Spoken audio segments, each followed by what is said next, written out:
Salam damai sejahtera dalam Tuhan kita Yesus Kristus. Shalom, selamat pagi dan semangat pagi. Jumpa lagi dalam renungan pagi kita untuk hari ini atau edisi 17 Januari 2022. Puji Tuhan untuk semua berkat Tuhan dalam kehidupan kita semua, dan teristimewa bagi Ibu Meiske Budi Papona yang berhari ulang tahun pada hari ini 17 Januari 2022. Baik, sebelum kita dengarkan pekabaran firman Tuhan hari ini, mari kita tunduk kepala dan kita berdoa. Bapa kami dalam sorga, terima kasih untuk semua kebaikan Tuhan dalam kehidupan kami. Tuhan sudah jaga kami, pelihara kami hingga pada saat ini. Kami akan mendengarkan pekabaran firman Tuhan. Biarlah firman-Mu boleh menjadi berkat dalam kehidupan kami. Dalam nama Yesus kami telah berdoa. Amin. Renungan pagi kita hari ini 17 Januari 2022 dengan judul Kita Harus Percaya. Kita harus percaya. Dan ayat tema kita 2 Tawarik 20 ayat 20. Percayalah kepada Tuhan Allahmu dan kamu akan tetap teguh. Percayalah kepada nabi-nabinya dan kamu akan berhasil. Sekali lagi 2 Tawarik 20 ayat 20. Percayalah kepada Tuhan Allahmu dan kamu akan tetap teguh. Percayalah kepada nabi-nabinya dan kamu akan berhasil. Seluruh kitab suci merupakan pernyataan kemuliaan Allah di dalam Yesus. Jika diterima, dipercaya dan dituruti, maka itu adalah alat yang besar dalam perubahan tabiat. Itulah rangsangan besar, kekuatan yang mendorong, yang menyegarkan kemampuan jasmani, pikiran dan rohani, yang menuntun kehidupan ke dalam saluran yang benar. Alasan mengapa orang muda bahkan orang dewasa begitu mudah dituntun ke dalam penggodaan dan dosa ialah karena tidak mempelajari firman Allah dan merenungkannya sebagaimana harusnya. Kekurangan akan kuasa kemauan yang pasti dan teguh yang dinyatakan dalam kehidupan dan tabiat adalah akibat dari mengabaikan ajaran firman Allah yang kudus. Mereka tidak mengarahkan pikiran kudus yang murni dan tidak mengembalikannya dari yang tidak benar dan tidak murni. Hanya sedikit orang memilih bagian yang lebih baik, yang duduk di kaki Yesus untuk belajar dari guru ilahi itu. Sedikit orang yang menghargai kata-katanya di dalam hati dan mempraktekannya di dalam kehidupan. Kebenaran kitab suci kalau diterima akan mengangkat pikiran dan jiwa. Jika firman Allah dihargai sebagaimana layaknya, orang muda dan orang tua akan memiliki kemurnian moral, kekuatan prinsip yang menyanggupkan mereka untuk menolak godaan. Kita harus menetapkan hati untuk mengetahui apakah kebenaran itu. Segala pelajaran yang Tuhan telah sengaja untuk mencatatnya di dalam firman-Nya adalah untuk menjadi amaran serta petunjuk bagi kita. Semuanya itu diberikan untuk menyelamatkan kita dari penipuan. Melalaikan semuanya itu berarti kehancuran kepada kita. Apapun yang bertentangan dengan firman Allah, kita dapat memastikan bahwa itu berasal dari setan.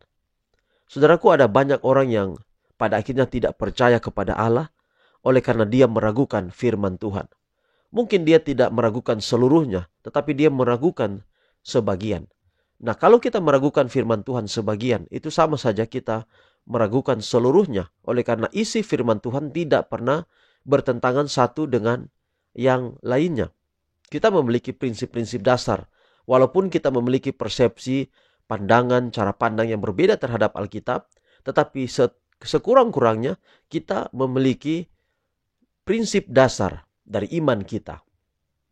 Gereja Mahasiswa hari ke-7 memiliki prinsip dasar. Ada 28 prinsip dasar dalam hal memandang firman Tuhan atau memandang Alkitab. Mungkin gereja yang lain memiliki prinsip-prinsip dasar dalam hal persepsi memandang Alkitab atau berdiri dari sudut pandang mana memahami Alkitab. Tetapi pada intinya adalah kita berupaya untuk memahami firman Tuhan atau memahami Alkitab. Kunci untuk memahami Alkitab adalah kita harus percaya kepada Yesus, kepada Sang Pemberi Alkitab, Sang Alkitab itu sendiri. Kalau kita tidak percaya kepada Allah, kita tidak percaya kepada Yesus, kita pasti juga tidak akan percaya kepada firman-Nya, kepada firman yang diucapkannya. Ada banyak orang juga, mereka lebih, ketika membaca Alkitab, mereka lebih percaya kepada tulisan-tulisan yang dikatakan oleh Yesus, atau yang ditulis oleh, atau kata-kata kalimat yang diucapkan oleh Allah itu sendiri. Mereka meragukan tentang yang ditulis oleh Rasul Paulus misalnya, atau mereka meragukan tentang yang ditulis oleh penulis-penulis Alkitab seperti Raja Daud dan yang lain-lain. Padahal seluruh isi Alkitab adalah firman Allah, walaupun melalui manusia yang menuliskannya itu. Jadi sekali lagi saudara, percayalah kepada Tuhan Allahmu dan tetap teguh dengan mempelajari firman Tuhan. Seluruh kitab suci itu merupakan pernyataan kemuliaan Allah, dan kemuliaan Allah itu kita sudah pelajari kemarin dinyatakan di dalam Yesus. Kalau kita percaya, kita turuti, maka itu akan menjadi alat terbesar untuk perubahan tabiat kita. Ada banyak orang yang memahami Alkitab dengan menggunakan perasaannya atau dengan prinsipnya yang sudah lama. Dia tidak mau berubah. Ketika dia membaca Alkitab yang harusnya dia berubah, dia tidak mau berubah. Dia memaksakan dirinya untuk bergantung pada keyakinan dasarnya. Mungkin sejak kecil diajarkan oleh orang tua. Ajakan saya kepada saudara pada saat ini adalah, mari berubah dengan cara firman Tuhan. Kalau firman Tuhan itu mau merubah kita, maka ikutilah firman Tuhan. Pasti kita tidak akan pernah salah. Tuhan memberkati pekabaran hari ini, boleh menjadi bagian kita. Dan kalau kita percaya pada Tuhan lewat firman-Nya, akan ada perubahan tabiat yang besar dalam kehidupan kita. Adalah menjadi doa dan harapan kita di saat ini. Mari kita akhiri dan kita berdoa. Tuhan, terima kasih untuk kasih-Mu dalam hidup kami. Terima kasih oleh karena kebaikan-Mu yang telah memelihara kami. Terima kasih untuk firman-Mu yang boleh kami dengarkan pada pagi hari ini. Biarlah kiranya dapat menjadi satu berkat dalam kehidupan kami. Berkat yang besar, teristimewa. Berkat besar itu adalah Tuhan menuntun pada perubahan tabiat kami, agar kalau Yesus datang, hidup kami layak bagi kerajaan-Mu.